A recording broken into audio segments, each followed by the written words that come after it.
Wow, my showpiece is a big word. It's quite strange. I think one of my favourite pieces, it's still a Dolce & Gabbana suit that I bought even really before I started working with Dolce & Gabbana. I needed a tuxedo and I bought this brown suede or brown velvet tuxedo. And then years later, after I started working with Dolce & Gabbana, I wore this tuxedo and they said, "Is that ours?" And I said, "Yeah, I wore it before I worked with you." And I think there's only 12 made in the world, and Stefano Gabbana had the same suit made for him as well. So that's still special because for some reason, I think sometimes when you put stuff out in the universe of buying, and you always wanted to work Dolce & Gabbana, and that came ahead with us working together. So that's still a special little thing. But I mean, I have so many suits now. It's my thing. I have so many Stavro suits and bespoke.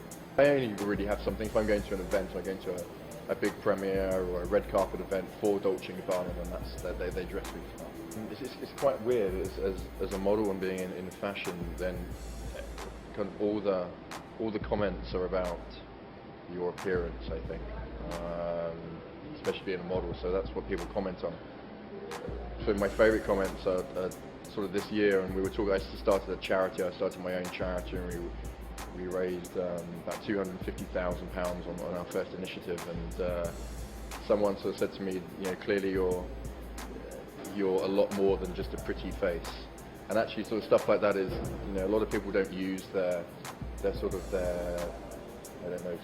fame or their status for the good of other people, and I try to do that, and a lot of other people do that, and it's nice to be noticed when you do it in some ways, and that you are sort of trying to help others and the less fortunate. So yeah, it was a nice compliment. We had the initiative straight away, and it's with Comic Relief. It's a big charity in the UK, and my charity is called the Blue Steel Appeal.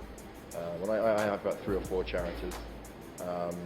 So yeah, we're looking, instead of just doing sort of a one monthly sort of initiative, to have something so it spreads out through the whole year and kind of runs itself in many ways. So yeah, it was a lot of work, but worth it.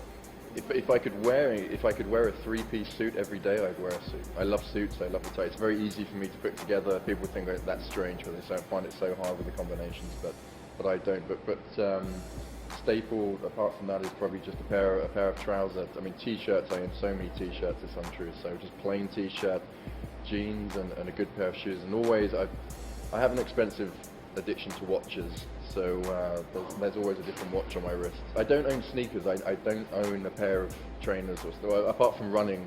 So, but sneakers are not something I own. So I have a wide selection of brown shoes from all shades, and suedes and everything else. So yeah, it depends on the outfit.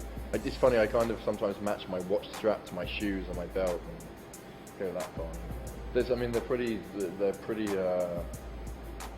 sort of monochrome colours in some ways, and pretty dark. So it's either a white or a black or a grey. It's nothing too adventurous. There might be a salmon in there for summer, or a pink, or a yellow or something, but nothing too. But only for the pastel colours. So nothing too adventurous, and no logos or anything. Or no. That's one of my pet hates is men wearing big logos and pictures on the front of their t-shirts. It's fine if you're 10, but when you're 38, then don't do it.